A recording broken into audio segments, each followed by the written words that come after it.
बच्चों, आज हम लोग पढ़ेंगे कक्षा 11 आरोह टर्म 2 दुष्यंत कुमार की गज़ल पढ़ेंगे और उनकी व्याख्या करेंगे। आइए दुष्यंत कुमार की गज़ल पढ़ते हैं। पहला गज़ल है, कहा तो तैं था चिरागा हर एक घर के लिए, कहाँ चिराग मयस्सर नहीं शहर के लिए। आइए व्याख्या करते हैं इसकी। स्वतंत्र भारत में हमने सपना लिया था कि अब यहाँ हर घर में दीपकों की माला जलेगी, अर्थात सबको ढेर सारी खुशियाँ मिलेगी। किंतु हुआ इसके विपरीत। अब तो पूरे शहर के लिए एक दीपक भी जलाया नहीं जा सका। सब जगह अंधेरा ही अंधेरा है। सफलता या प्रकाश के नाम पर कुछ भी नहीं हो पाया। आइए इनका दूसरा शेर पढ़ते हैं। यहाँ दरख्तों के साये में धूप लगती है, चलो यहाँ से चलें और उम्र भर के लिए। कवि कहता है, यहाँ तो हर पेड़ की डाली ऐसी है जिनकी छाया में छांव मिलने के बजाय धूप लगती है। अर्थात यहाँ की शासन व्यवस्था और शासक ऐसे हैं, उनके आश्रय में रहकर कोई सुख चैन नहीं बल्कि कष्ट ही कष्ट है। आज़ादी के बाद नेताओं ने देश के सुख चैन के लिए कुछ नहीं किया। अब तो यह मन करता है कि यह देश छोड़कर कहीं और चले जाएं हमेशा के लिए। आइए दुष्यंत कुमार का तीसरा शेर पढ़ते हैं। न हो कमीज तो पाँव से पेट ढक लेंगे, ये लोग कितने मुनासिब हैं इस सफ़र के लिए।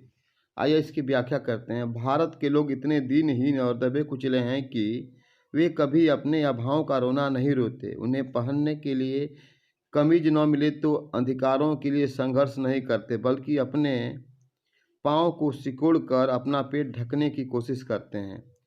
उनमें विरोध की भावना मर चुकी है। देश के शासकों के लिए ऐसे उदासीन और संतोषी जीव बहुत ही भले हैं। उन्हीं के कारण शासन सत्ता बड़े आराम से चलती है। आइए इनका चौथा शेर पढ़ते हैं। खुदा नहीं न सही आदमी का ख्वाब सही, कोई हसीन नज़ारा तो है नज़र के लिए। आइए इसकी व्याख्या करते हैं। ये भारतीय जन खुदा को भी इसलिए मानते हैं ताकि उनके सामने वक्त गुजारने के लिए कोई मनमोहक नज़ारा रहे। यहाँ के धार्मिक लोगों की भावना भी सच नहीं है, यह उनके सपनों का संसार है। उनका खुदा पर रंच भर भी विश्वास नहीं है, इसीलिए वे खुदा न सही खुद आदमी का ख्वाब सही कहते हैं। आइए पांचवा शेर पढ़ते हैं। वे मुमतैन हैं कि पत्थर पिघल नहीं सकता, मैं बेकरार हूँ आवाज़ में असर के लिए। आइए इसकी व्याख्या करते हैं।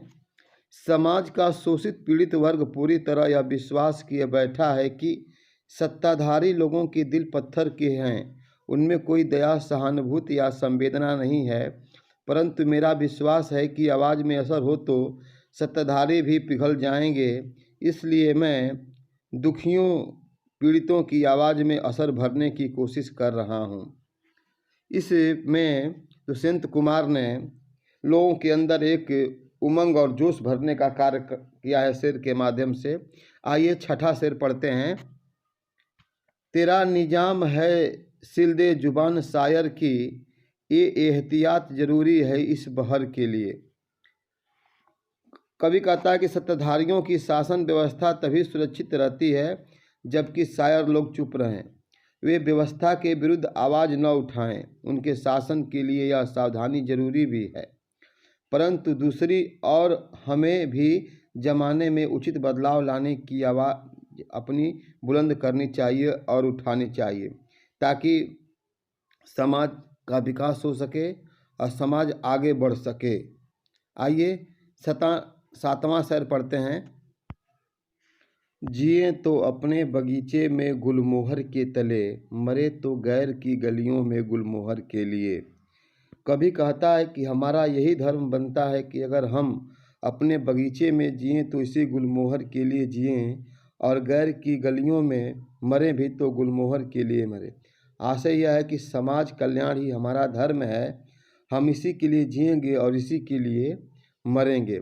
कभी कहने का मतलब यह है कि अगर हम सुख चैन से रहें तो अपने इस गुलमोहर के पेड़ के तले रहें, अगर हमें मरना भी हो दूसरों के भलाई के लिए तो हम गुलमोहर के नीचे ही मरें, अर्थात अपने देश के लिए ही मरें। ये वीडियो आपको कैसा लगा? अच्छा लगा तो लाइक और सब्सक्राइब जरूर करें। धन्यवाद।